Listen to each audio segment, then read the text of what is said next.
Halo Sejawat, kembali lagi di channel Satu Siklus Sirkadian. Pada kesempatan kali ini, kita akan belajar lebih dalam tentang ANC, di mana ANC ini adalah video part kedua dari seri kehamilan.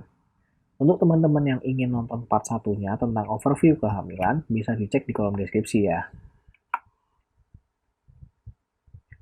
Nah, untuk ANC ini adalah program yang ditujukan pada ibu dan janin untuk memberikan rasa yang aman dan juga nyaman, sehingga kehamilan ini menjadi proses yang menyenangkan, seperti itu.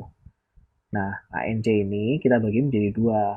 Ada kondisi yang ideal dan juga ada kondisi yang minimal. Pada kondisi ideal, disarankan oleh ACOG, itu dilakukan pertama kali pada usia 8 hingga 10 minggu. Nah, kemudian dilanjutkan follow up setiap 4 minggu sekali hingga usia 28 minggu. Setelah 28 minggu, kita bisa melakukan follow up setiap 2 minggu. Jadi semakin sering. Di atas 36 kita lakukan follow up setiap 1 minggu. Jadi makin sering ya dari follow up-nya. Nah, pada kondisi yang minimal, berdasarkan anjuran WHO dan juga anjuran POGI, itu minimal 4 kali. Kunjungan yang pertama pada trimester 1, kunjungan kedua pada trimester kedua, kunjungan ketiga dan keempat pada trimester yang ketiga.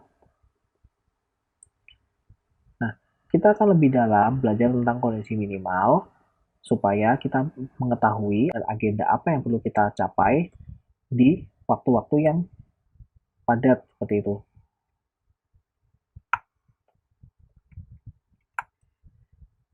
Nah, untuk kunjungan pertama ini menjadi kunci dari kunjungan-kunjungan selanjutnya, sehingga kita perlu membuat raport yang baik atau membuat hubungan yang baik antara pasien dan juga dokter seperti itu. Jadi kita mulai dulu dari identifikasi kehamilannya, kita mulai dari tanda tidak pasti, tanda pasti, kemudian usia kehamilannya seperti yang ada di video yang pertama. Nah, yang kedua, kita lanjutkan pemeriksaan laboratorium, baik yang rutin maupun yang khusus. Yang rutin ini contohnya adalah DL, yang khusus ini contohnya adalah toksoplasmosis, seperti itu ya. Nah, untuk screening penyakit menular seksual ini perlu kita lakukan juga. Kita tanya, kita gali riwayatnya, apakah berisiko untuk kehamilannya. Dan semakin kita mengetahui lebih dini, maka semakin bagus untuk kita melakukan treatment dan pencegahan. Kemudian yang terakhir adalah pemberian suplemen dan juga tetanus toksoidnya. Untuk suplemen sendiri ada 3 yang perlu diberikan. Yang pertama zat besi, yang kedua asam folat, dan yang ketiga adalah kalsium. Untuk zat besinya dengan dosis 60 mg besi per hari atau sama dengan 320 mg ferrous sulfat. Nah, zat besi ini diberikan minimal 90 tablet. Bisa lebih apabila ibu tersebut mengalami anemia defisiensi besi. Oke. Untuk yang kedua adalah asam folat. Asam folat ini diberikan dengan dosis 40 mikrogram per hari. Apabila ibu tersebut memiliki asam folat defisiensi atau ada riwayat dengan neural tube defect, maka dosisnya menjadi 400 mikrogram per hari. Ini ya. Nah, untuk yang ketiga yaitu kalsium. Sama seperti asam folat, pada ibu hamil yang normal diberikan 1000 mikrogram per hari. Pada ibu yang lebih membutuhkan atau daerah-daerah yang banyak mengalami defisiensi kalsium, diberikan sebesar 2000 mikrogram per hari. Oke. Nah, selanjutnya yaitu vaksinasi. Nah, vaksinasi tetanus toksoid ini kita bagi menjadi dua. Sudah pernah vaksin atau belum? Kalau sudah pernah vaksin, kita cek lengkap atau tidak. Apabila lengkap, kita cari tahu sudah lebih dari 10 tahun atau belum. Kalau lebih dari 10 tahun, kita lakukan booster. Kalau kurang dari 10 tahun, tidak perlu dilakukan apa-apa. Kalau belum lengkap, kita tanyakan kapan riwayat TT-nya terakhir. Sudah TT keberapa?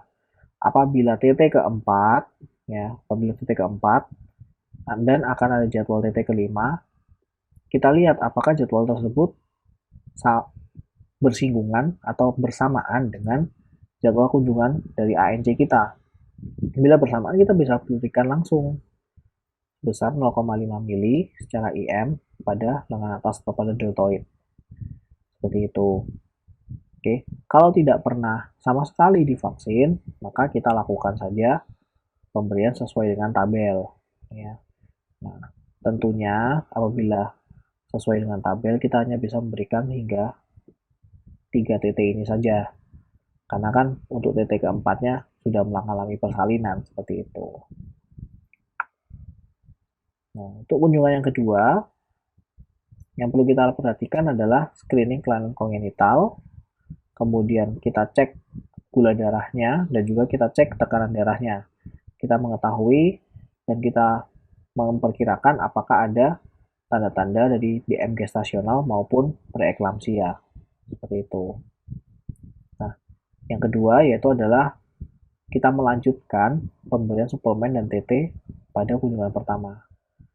Tuh. Yang ketiga adalah konseling dan juga KIE tentang KB. Di mana konseling KIE KB ini penting sekali. Kita harus mengetahui rencana dari keluarga tersebut sudah matang atau belum. Ingin memiliki anak berapa dalam keluarga tersebut. Kemudian jaraknya berapa antar anak. Seperti itu. Apabila menginginkan jarak tertentu, metode kontrasepsi apa yang digunakan. Itu menjadi perlu dan menjadi penting untuk dibicarakan pada keluarga agar tercipta keluarga yang berencana seperti itu. Dan yang terakhir adalah kunjungan yang ketiga dan keempat pada trimester ketiga. Pada kunjungan ketiga dan keempat ini, kita lakukan evaluasi pada TFU, berat badan, dan juga denyut jantung janin. Di mana hal ini penting untuk kita mengetahui pertumbuhan dari bayi tersebut, apakah sesuai dengan usia kehamilan, lebih kecil, atau bahkan mengalami IUGR dan IUFD seperti itu. Nah, setelah kita mengetahui pertumbuhan dari janin, kita tentukan presentasi dan juga letaknya. Ada letak oblik atau tidak, letak lintang ada atau tidak, seperti itu. Kemudian kita cari presentasinya vertex atau presentasinya bridge, seperti itu. Presentasi dan letak ini kita bisa lakukan dengan pengecekan Leopold, baik dari Leopold 1, 2, 3, dan juga 4. Nah, yang terakhir adalah perencanaan persalinan. Perencanaan persalinan ini kita bisa lakukan dengan kartu skor Puji Rohati. Di mana kartu skor ini yang menjadi penting adalah yang saya lingkari ya. Untuk yang pertama, kita harus pastikan bahwa skor ibu hamil itu memiliki skor 2. Nih, skor 2. Nah, nantinya skor 2 ini akan ditambahkan dengan riwayat-riwayat ibu hamil tersebut atau ada kondisi-kondisi tertentu pada ibu hamil tersebut sehingga didapatkan jumlah skornya. Apabila jumlah skornya lebih dari sama dengan 6, maka kita perlu melakukan rencana persalinan minimal di puskesmas dan juga rumah sakit yang tersedia dokter umum dan juga bidan. Ya. Apabila di atas atau sama dengan 12, itu maka kita perlu ke rumah sakit dengan fasilitas yang ada dokter spesialis obgynnya.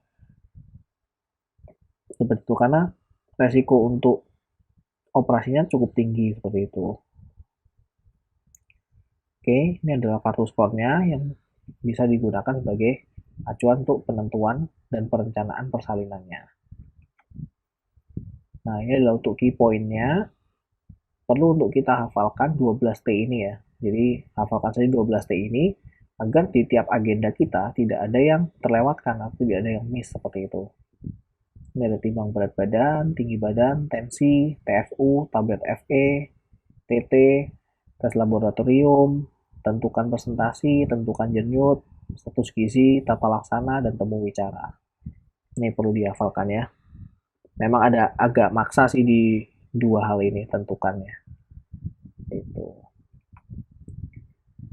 Nah, kesimpulan, ANC ini merupakan program yang berkesinambungan. Jadi harus ada kesinambungan antara satu, kedua, ketiga, dan keempat. Oke. Nah, pada ANC ini terdiri atas screening, edukasi, deteksi dini, pencegahan, pengobatan, hingga rehabilitasi.